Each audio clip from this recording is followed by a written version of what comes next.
नमस्कार, कश्मीरी पंडित कल्चर में मैं उज्जवल हांडू आपका स्वागत करती हूँ।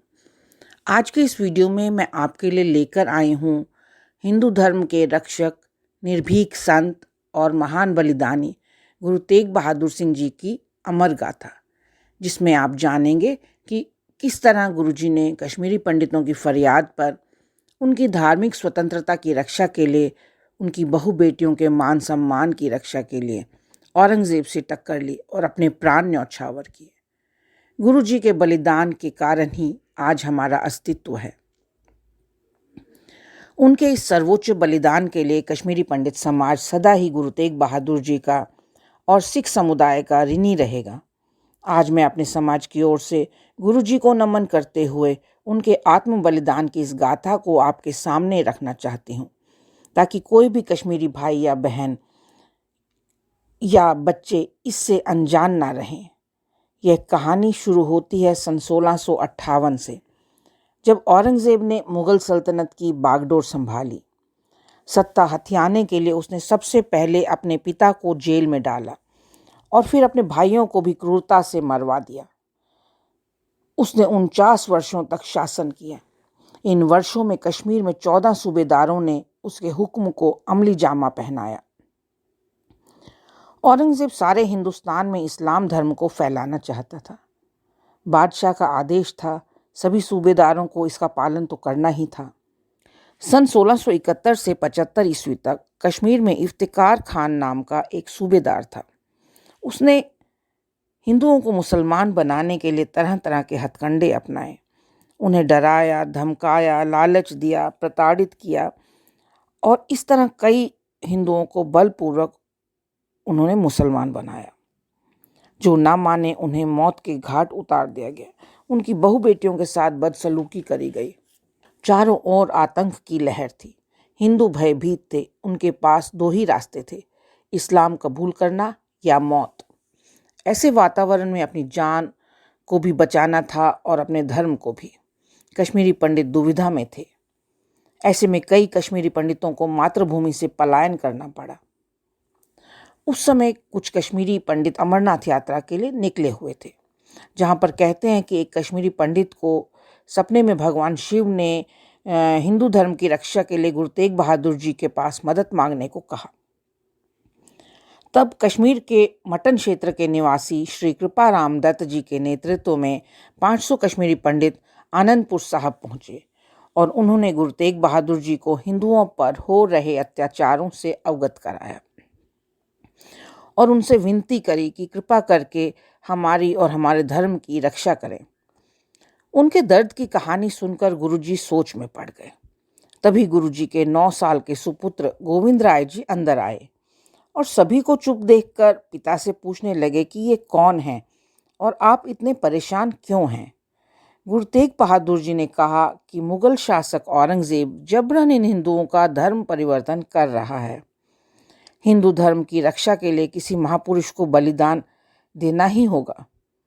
अपने पिता की बात सुन बालक गोविंद राय ने पिता से कहा कि आपसे महान और कौन हो सकता है।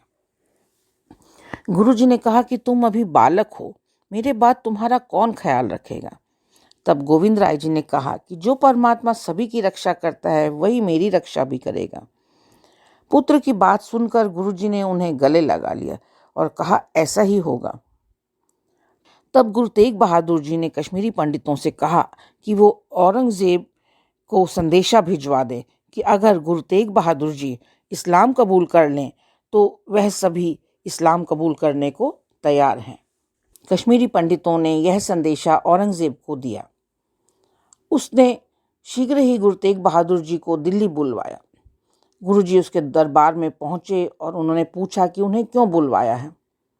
औरंगजेब ने कहा कि ये हिंदू लोग काफिर हैं, अनेक देवी देवताओं की पूजा करते हैं।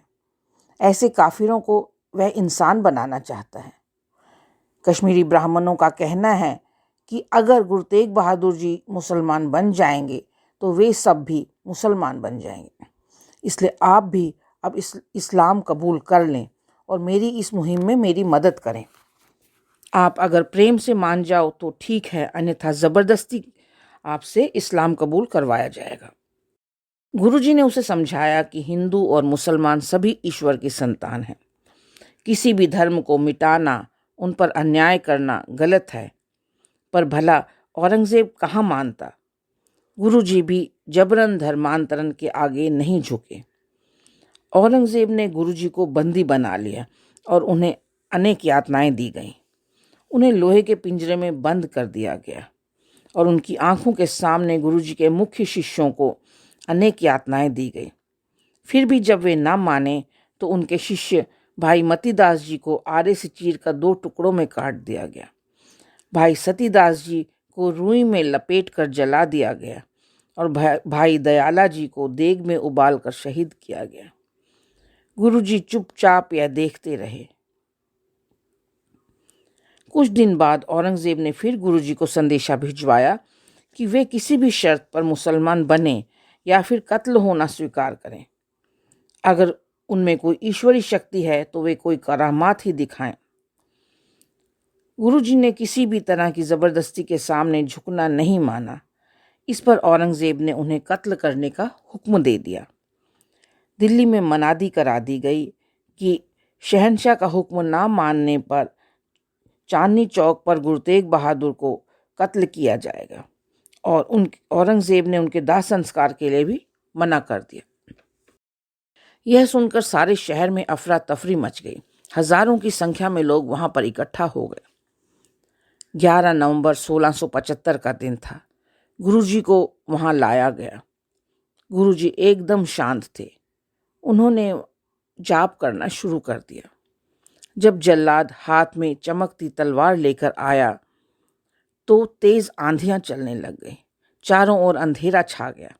जैसे ही जल्लाद ने उन पर वार किया, भाई जैता जी उनका कटा शीश उठाकर बिजली की गति से वहां से निकल पड़े और कई दिन रात का सफर कर वह दिल्ली से आनंदपुर साहब पहुंचे और उनके परिवार को गुरुजी का शीश अंतिम संस्कारों के लिए सुपुर्द किया।